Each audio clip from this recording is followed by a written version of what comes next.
Dan kalau Allah sudah menolak, nanti kita minta apa aja nggak akan dikabulkan oleh Allah Subhanahu Wa Taala. Ya Allah, kurang apa lagi? Saya udah tahajud, saya udah sedekah, saya udah tilawah, saya udah hafal Quran, saya udah berjihad, saya udah bantu orang lain, saya udah. Kenapa saya hidupnya kayak gini ya Allah? Tanyakan kembali, istafti qalbak, tanya ke hatimu, kenapa kita melakukan itu? Karena Allah atau karena yang lain? Ri'a an-nas. Kadang-kadang kita melakukannya udah ikhlas, tapi di tengahnya riya. Jadi bisa jadi teman-teman, kita punya beberapa amalan, kalau kita nggak berani mengatakan banyak amalan, kita punya beberapa amal soleh, tapi hampir tidak ada satupun yang diterima di sisi Allah. Kenapa Ustadz? Ikhlas kok Ustadz? Di awal, bisa jadi di tengahnya riya. Enggak, di tengah saya tetap ikhlas, bisa jadi di akhirnya riya. Enggak, di akhirnya masih ikhlas, bisa jadi barusan aja riya. Setelah, after years, setelah beberapa tahun. Sehingga kalau kita nggak punya modal, amal soleh yang diterima di sisi Allah, gimana kita mau mengangkat kedua tangan kita? Makanya, kadang-kadang kan ujiannya kayak gitu. Di awal udah ikhlas, saya nih pengen tilawah yang bagus, karena biar orang-orang sholatnya pada khusyuk. Allahu Akbar, ikhlas kan? Alhamdulillahi Rabbil Alamin. Ikhlas. Ar-Rahmanir Rahim. Masih ikhlas. Maliki Yaumiddin. Ada yang nangis di belakang. Mulai bagus juga ya suara saya. Habis tuh. Teman-teman pikir imam dengan bacaan yang bagus berarti pahalanya lebih banyak dari teman-teman? Belum tentu. Bisa jadi makmumnya dapat untung dari bacaan yang bagus karena dia khusyuk, dia bisa nangis, dia bisa nyaman. Sementara imamnya nggak dapat apa-apa loh. Ini, tapi kita nggak bisa menjudge imam juga ya. Begitu imam baca Alhamdulillahi Rabbil Alamin, pamer. Nggak bisa. Entar jadi susah tuh. Semua salah ya, serba salah. Baca bagus salah, baca jelek, imam nih bacaannya kok gini banget sih, jadi serba salah. Ini bukan menjudge orang lain, udah aja masing-masing. Kalau imam bacanya bagus, ya kita husnuzon, Masya Allah bacaannya luar biasa. Kalau banyak orang yang khusyuk gara-gara ini berarti pahalanya banyak banget nih, kan kita cemburu ya. Si imamnya, astagfirullah, kalau gak dibagusin, Allah suruh yang bagus-bagus. Kalau bagus-bagus amat, entar sombong. Karena emang bagus sih. Itu habis tuh. Aduh, ngeri banget teman-teman. Di tengah masih ikhlas, nggak kegoda. Kan riya itu kan bukan maunya kita ya. Riya itu kan wasawisus syaitan, yuwaswisu fi sudurin nas. Dia yang mengebisikin, tapi di akhir selesai datang. Alhamdulillah Ustadz, sambil gini, ada tisu nggak? Saya baru pertama nangis dalam sholat, suara Ustadz luar biasa. Bapak nggak pernah dengar di YouTube saya. Sombong, ya. Bapak nggak baru kenal saya. Gitu, atau bukan karena pujian orang lain teman-teman, karena diremehin sama orang lain. Pernah diremehin orang terus jadi riya? Saya pernah ngisi di beberapa masjid agung. Ada kan kalau di daerah-daerah tuh kalau saya ngisi kadang-kadang panitia mintanya di masjid agung. Kan DKM Masjid Agung rata-rata nggak main Instagram ya. Mereka nontonnya TV. Jadi karena saya qadarullah nggak pernah masuk TV, nggak kenal. Ini Ustadz siapa sih? Ada nggak di Damai Indonesiaku? Nggak ada. Oh biasa aja. Karena saya nggak pernah masuk TV, akhirnya beliau nggak kenal kan, bukan yang pemain sosmed. Dan dari situ mulai ada ngeremehin. Panitia nawarin tempat, mereka bilang, udah biasa aja lah, nggak usah terlalu heboh. Paling juga jamaahnya nggak setengah masjid katanya. Saya dikasih tahu sama panitia, Ustadz, ini DKM-nya kayak gitu ngomongnya. Oh, kita lihat aja nanti. Mulai kan? Riya nih. Terus saya datang, ternyata alhamdulillah qadarullah Allah yang melangkahkan kaki-kaki mereka rame nih sampai pelataran masjid. Pas rame, DKM-nya bingung. Ini Ustadz siapa sih kok bisa rame gini yang datang? Saya, ya sih. Riya nih. Mulai yuwaswis waswasa. Jadi perang batin banget teman-teman sama setan. Bukan maunya saya, setan yang kayak gitu. Kita cuma punya dua pilihan, mengaminkan atau menolak. Kalau kita mengatakan iya sih, berarti kita membenarkan kata-kata setan di dalam hati, riya, sombong. Atau kita mengatakan astagfirullah, nggak mau kegoda gitu. Pas waktunya sholat maghrib, panitia kan kenal pastinya ya. Ustadz dorong-dorong saya gitu kan. DKM nggak ngedorong. Kan kepancing. Kenapa DKM nggak dorong? Ngelihat penampilan saya dari ujung rambut sampai ujung kaki kayak kurang meyakinkan gitu. Nih Ustadz bisa ngaji nggak sih? Ngelihat ujung kupluk, di tengah kaos atau pakai kemeja, bawah celana jeans biasa. Ini bisa ngaji nggak ya? Akhirnya DKM kayak ragu-ragu gitu mau dorong saya jadi imam. Dalam hati, 5 menit lagi dengerin aja nanti. Wah, UASWIS luar biasa. Karena didorong-dorong terus sama penitia, ya udah deh. Saya mau ya, kalian yang dorong kan? Dorong lagi dong. Didorong ya. Udah aja jadi imam. Ngimamin, karena tadi diremehin sama DKM, kepancing dong. Wah, Ar-Rahman nih, gua keluarin sekalian, C. Kenapa ngeluarin Ar-Rahman? Favorit, kartu as lah. Kan DKM-nya kayak ragu-ragu gitu. Sampai saya bilang, soft dirapatkan, diluruskan, saya nggak mau pakai bahasa Arab. Walaupun nggak bisa. Soft diluruskan dan dirapatkan gitu. Terus DKM-nya masih gini-gini. Ragu-ragu gitu. Dalam hati saya, ya bentar lagi, tenang aja. Wah, balik arah. Allahu Akbar. Itu udah nggak benar lagi sholatnya tuh. Itu dirasain banget. Itu udah nggak benar lagi sholatnya. Allahu Akbar. Begitu selesai Al-Fatihah, gimana Pak? Udah dengar? Terus masuk Ar-Rahman, serak pula. Aduh, serak, suaranya hilang, segala macam. Aduh itu nyesel banget tuh, nggak bisa show off ya. Kalau pas lagi dapat, mic-nya bagus, sampai menggemanya tuh sekilo gitu ya. Itu kan enak banget ya. Buat seorang vokal, mic itu kayak floor buat anak skate kan. Jadi bisa ngetrik banget kalau floornya dapat kan. Jadi buat saya tuh kalau mic-nya pas dapat, wah ini bisa semua trik dikeluarin nih. Fabi ayyi ala'i rabbikuma tukadziban. Udah Ar-Rahman aja yang biasanya dibagi 4. Sekarang 1 rakaat Ar-Rahman, rakaat kedua Al-Muluk. Kenapa? Biar sekalian didengerin. Nih Ar-Rahman ya, gini cara bacanya. Aduh, habis. Selesai sholat, kan balik arah gitu kan, mau zikir kan, balik arah. Balik arah bukan pura-pura zikir sih, sambil zikir ngelihat ke arah si Bapak. Kira-kira gimana ekspresinya sekarang?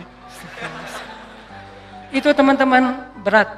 Kadang-kadang bukan karena kita pengen dipuji orang, tapi kita nggak rela diremehin orang, itu yang bikin kita riak kan? Bukan karena kita pengen dielu-elukan, dipuji, dapat banyak like, dipuja-puja, bukan itu. Itu kita masih kadang-kadang bisa ngerem. Tapi kita nggak sanggup bertahan, nggak bisa sabar kalau diremehin orang. Akhirnya kita bocorin juga kebaikan kita. Habis. Diremehin suami, diremehin pasangan, diremehin orang tua, diremehin mertua, diremehin teman-teman, segala macam. Diremehin tetangga. Kita bukan pengen dipuji dan dipuja oleh orang lain. Tapi kita nggak tahan kalau diremehin. Keluar juga tuh. Siapa yang selama ini yang melakukan ini? Siapa yang bantu kamu? Siapa?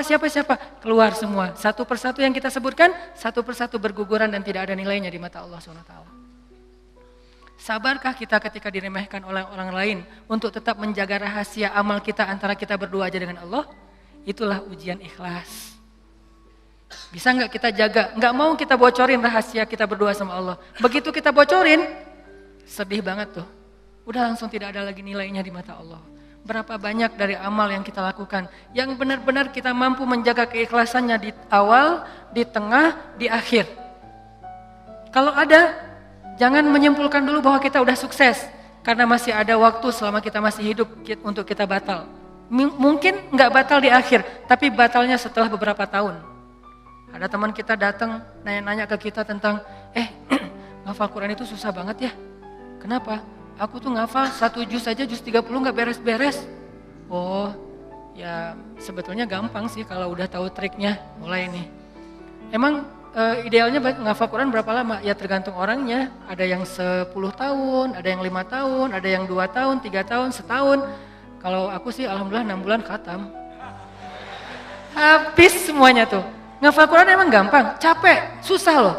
Yang susah itu bukan ngafalnya, murojaahnya kan, ngejaga hafalan. Udah hafal 5 juz, biasanya baru kerasa capeknya tuh setelah 5 juz kata orang-orang yang hafal.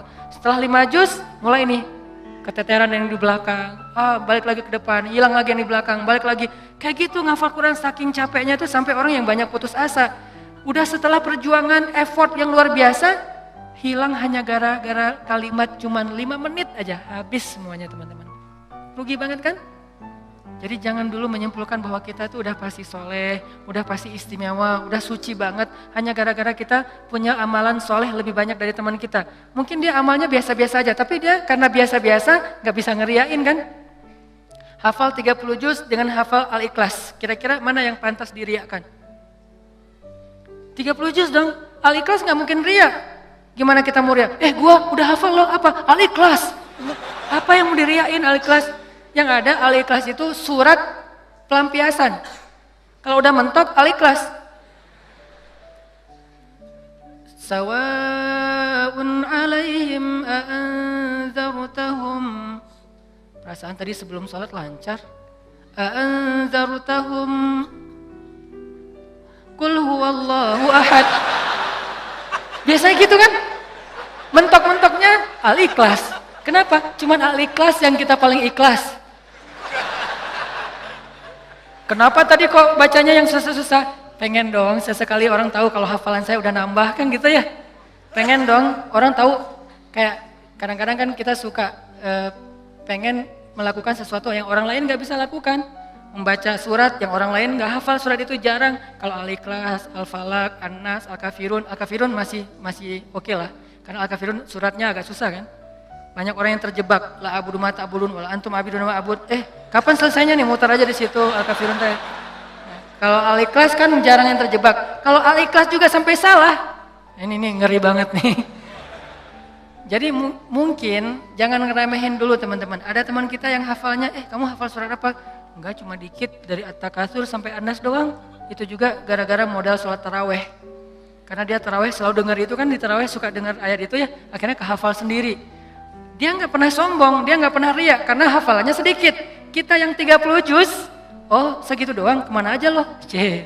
Habis 30 juz. Jadi yang hebatnya itu bukan berapa banyak amalannya teman-teman, tapi seberapa kuat dia menjaga keikhlasannya di awal, di tengah, di akhir, dan setelah beberapa lama.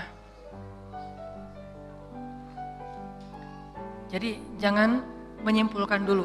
Fala tuzakku anfusakum huwa a'lamu bimanittaqa. Jangan kalian menganggap diri kalian udah pasti soleh, pasti istimewa, pasti baik, karena Allah lah yang paling tahu siapa yang paling bertakwa. Maksudnya siapa yang paling ikhlas, karena at-taqwa hahuna. Belum lagi nanti ada orang kadang-kadang saya pernah di sebuah masjid, kita ngadain acara tabligh akbar, terus masjidnya rame, anak-anak mudanya penuh sampai ke depan masjid. Setelah selesai acara tabligh akbar kan suka ngobrol-ngobrol gitu kan sama DKM di ruang DKM. Ada salah satu sesepuh masjid ngobrol sama saya, dan waktu itu saya juga sedih. Kenapa saya ladeni gitu, harusnya saya pergi aja biar menjaga amal beliau kan. Beliau cerita, Ustadz, alhamdulillah ya sekarang masjidnya rame, ini perjuangannya gak mudah loh Ustadz. Dulu dari awal nih, ketika kita pembebasan lahan masjid ini aja, udah konflik, sengketa dengan beberapa tetangga. Akhirnya saya perjuangkan Ustadz dari awal, sampai bisa pembebasan lahan.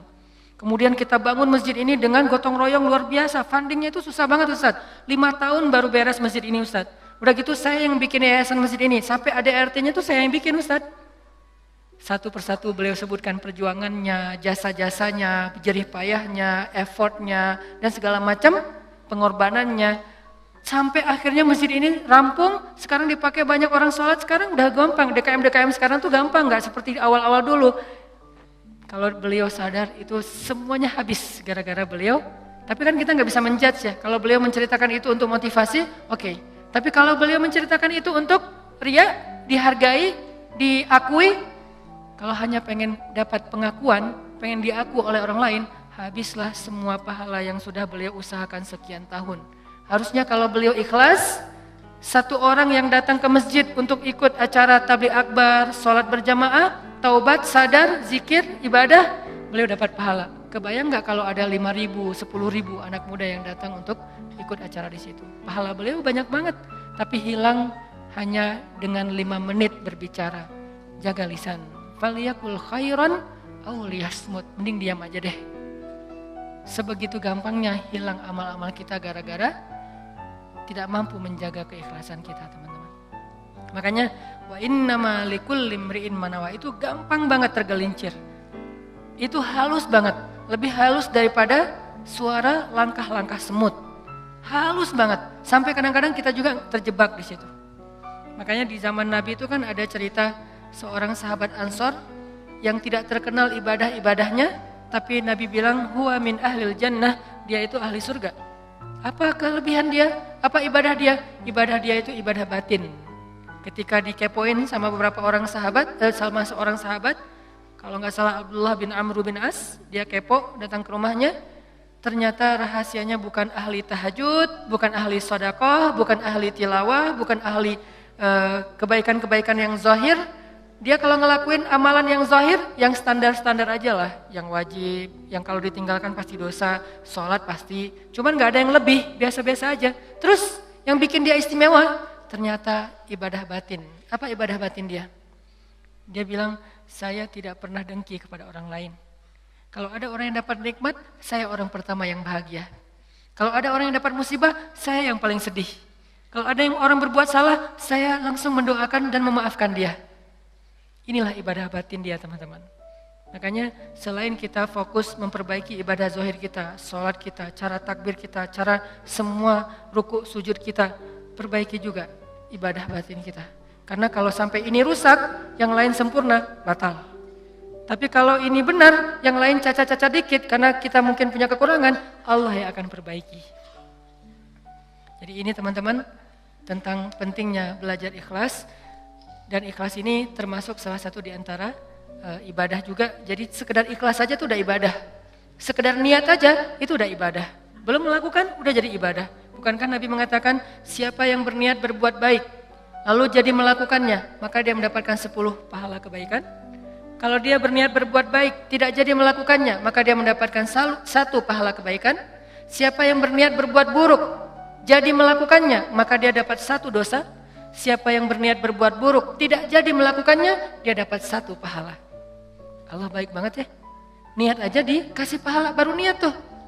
Sehingga para ulama mengatakan kalau begitu ayo kita berniat yang banyak. Dan memperbanyak niat itu disebut dengan istilah ta'addudin niyah. Ta'addudin niyah, memperbanyak niat-niat yang baik. Saya pengen ini, saya pengen itu, saya pengen. Semua kebaikan kita pengen. Maka pengen aja udah jadi pahala kebaikan yang utuh. Insya Allah tahun depan saya pengen umroh. Azam, niat yang kuat. Ya Allah kasih saya rezeki, saya pengen umroh. Udah nabung, ternyata gak cukup. Maka tahun itu Allah catat kita sudah melakukan ibadah umroh sempurna. Dan bisa jadi lebih sempurna daripada orang yang melakukannya secara fisik. Kenapa? Orang yang melakukannya secara fisik masih ada ujian riya. Lagi di mana? Lagi umroh, posting. Tapi nggak semua orang yang posting umroh itu riya ya. Ini ke diri kita lagi nih, balik lagi kepada diri kita. No judgment. Bisa jadi dia posting, bisa jadi dia tinggalnya di bintang 5. Kadang-kadang umrohnya bareng dengan teman, kadang-kadang kegodanya gini, umroh nih bareng dengan teman. Pas lagi makan, kan di hotel suka pas makan saling ketemu gitu kan, saling sharing. Dari mana aja? Baru selesai tawaf. Wah Masya Allah udah selesai tawaf aja, kita baru aja tadi nggak jadi soalnya rame banget. Ya sih rame, tapi kalau kita kuat azamnya pasti lewat lah bisa. Udah mulai nih. Udah berapa kali hari ini? Alhamdulillah baru 7 kali. 7 kali gara-gara kita ucapin. Niat mengucapkannya itu gak ada riya teman-teman. Niat mengucapkan itu keceplosan aja pengen ngomong gitu. Alhamdulillah udah 7 kali. Alhamdulillah baru 7 kali. Niatnya gak ada riyanya sama sekali. Tapi begitu selesai mengucapkan, orangnya mengatakan Masya Allah luar biasa 7 kali. Hebat. Langsung datang setan. Yuwaswis. Iya sih. Mungkin di rombongan ini saya yang paling banyak rekor tawafnya. Atau kadang-kadang cium hajar aswad. Itu kan sesuatu banget ya, buat jamaah umroh dari Indonesia kan sesuatu banget. Jadi bisa dibilang cium hajar aswad itu kayak poin. Siapa yang paling sering cium hajar aswad, jadi kayak saling share lagi makan. Udah cium hajar aswad? Udah, belum? Udah, alhamdulillah udah 3 kali. Wah saya baru sekali. Akhirnya saling berlomba. Kalau ini niatnya fastabiqul khairat, itu bagus. Tapi gara-gara fastabiqul khairat, kalau sampai terjebak kepada riya, sombong, maka habis. Yang tahu cuman kita. Yang tahu cuman kita, orang lain gak tahu. Hati-hati dengan ini. Tapi orang yang tadi menabung pengen umroh, terus gak cukup duitnya, lalu gak jadi umroh, bisa jadi dia mendapatkan pahala umroh lebih utuh daripada orang yang melakukannya secara fisik. Maka jangan kikir dalam berniat baik. Berniat baik yang banyak. Ketika kita keluar rumah, ya Allah hari ini mudah-mudahan saya bisa bantu orang di jalan. Mudah-mudahan saya bisa silaturahim dengan teman lama atau dengan keluarga. Mudah-mudahan saya bisa mendapatkan ilmu. Mudah-mudahan saya bisa membantu orang dari kesusahan. Mudah-mudahan saya bisa. Perbanyak aja kebaikan kita niatin dan kita serius. Kalau nanti ada kesempatan kita akan lakuin. Begitu kita keluar rumah, Allah sudah mencatat kita seperti melakukan sebanyak kebaikan yang kita niatkan.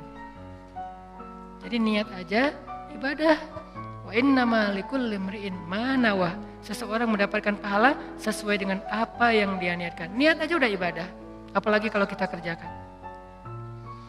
Sampai ulama mengatakan, kalau saya mendengar seseorang mengetuk pintu rumah saya, maka saya tidak akan membuka pintu rumah itu sampai saya memiliki 10 niat baik. Jadi kalau mau buka pintu rumah, beliau berdiri di belakang pintu, ya Allah, kalau ini adalah orang miskin, saya berniat akan kasih dia sedekah 1. Kalau ini adalah seorang saudara yang sudah terputus silaturahim selama ini, saya akan sambung silaturahim 2. Kalau ini adalah seorang ulama, saya akan minta nasihat dari beliau dan ilmu 3. Kalau ini adalah seorang murid, saya akan kasih dia nasihat dan ilmu 4. Kalau ini adalah seorang yang berhutang, saya akan bayarkan hutangnya 5. Terus sampai 10 niat baik baru dibuka pintunya. Ternyata yang datang cuma 1 orang dengan 1 hajat, maka beliau mendapatkan pahala 10 hajat, 10 kebaikan. Ini hebatnya niat, ta'addudin niyah. Sehingga yuk kita berniat sebanyak mungkin berbuat baik. Saya akan gini, saya akan gini, saya akan gini. Salah satunya untuk akhirat kita, kalau saya pribadi berniat, ya Allah saya pengen banget nanti sebelum meninggal, kalau bisa udah khatam 30 juz. Dari dulu diusahain belum beres-beres. Naik dikit, turun banyak. Naik dikit, turun banyak. Kenapa? Mungkin banyak dosa, bisa dosa lisan, bisa dosa mata. Bukankah dosa itu bisa menghilangkan hafalan ayat Al-Quran? Dan kata Nabi, Al-Quran itu gampang hilangnya, lebih gampang daripada hilangnya onta yang liar. Cepat banget hilangnya. Enggak Ustadz, saya udah banyak dosa tapi enggak hilang-hilang. Ya enggak ada yang dihafal, apa yang mau dihilangin? Coba kalau mau tahu kita banyak dosa atau enggak, hafal Quran deh. Kalau susah, pasti banyak dosa. Kalau mau tahu itu cara kita untuk bisa mendeteksi dosa kita, salah satunya ya, hafal Quran. Coba, itu akan mendeteksi banget. Kalau kita udah lancar bacaan, tapi dengan syarat bacaannya udah lancar. Karena kalau bacaan belum lancar, ya bukan karena dosa, emang nggak bisa baca Quran ya. Berarti tahapannya baca Quran dulu. Kalau bacaannya udah lancar, tapi kok nggak bisa ya ngafal Quran? Ini bisa jadi kata Imam Waqi', al-ilmu nurun wa nurullah la yu'talil asi. Ilmu itu cahaya dan cahaya Allah itu tidak diberikan kepada pendosa. Cara ngukur diri kita banyak dosa atau enggak? Coba ngafal Quran. Kalau susah, pasti banyak dosa. Sehingga pesantren di dekat rumah saya tuh, pesantren Kampung Quran namanya. Dulu ada program daurah hafal Quran selama bulan Ramadan, 1 bulan 30 juz. Di Indonesia, di Cihanjuang, Cimahi, 1 bulan 30 juz. Pas saya diundang ke situ ngisi waktu subuh, saya bilang, ini programnya apa Ustadz? 30 juz 1 bulan. Saya dalam hati, emang bisa? Saya tuh udah lebih 10 tahun gak beres-beres.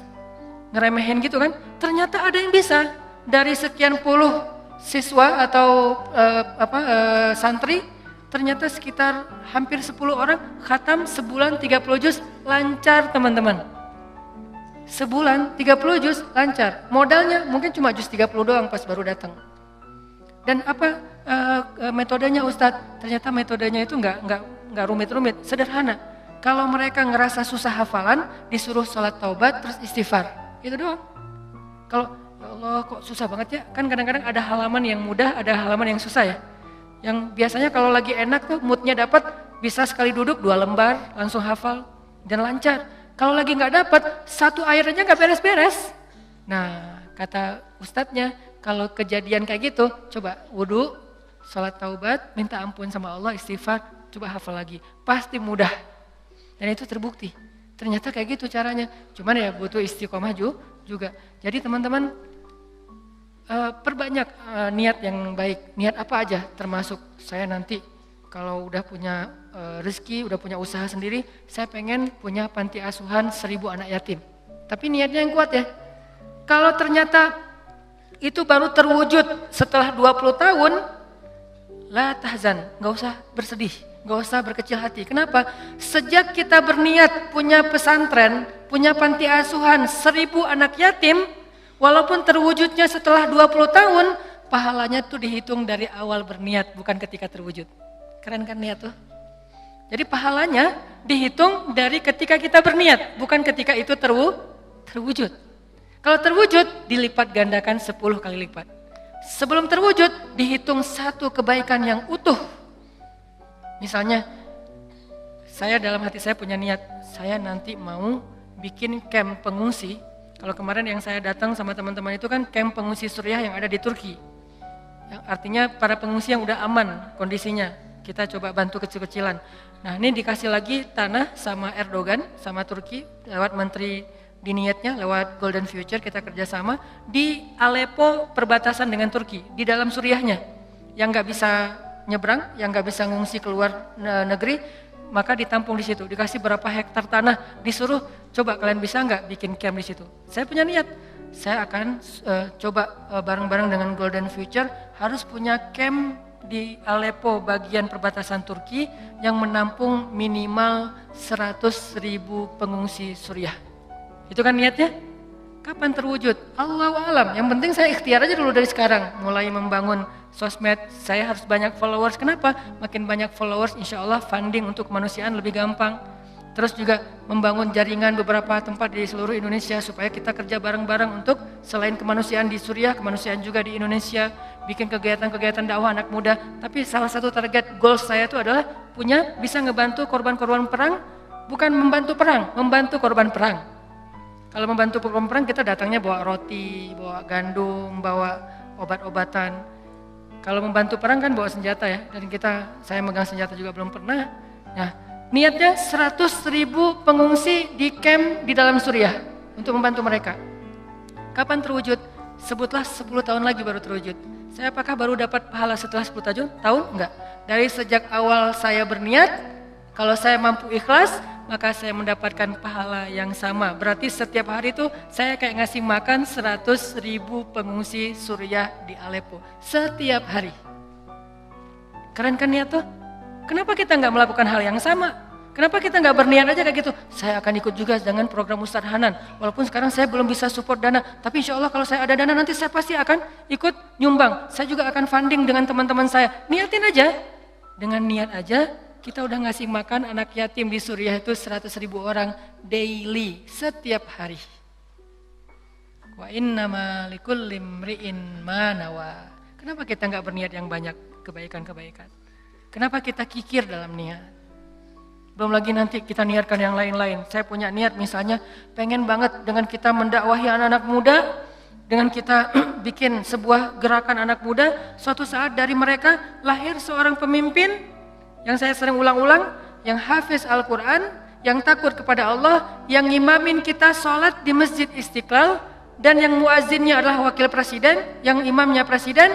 Kalau itu terwujud, lalu makmumnya seluruh Indonesia, itu kan keren banget ya.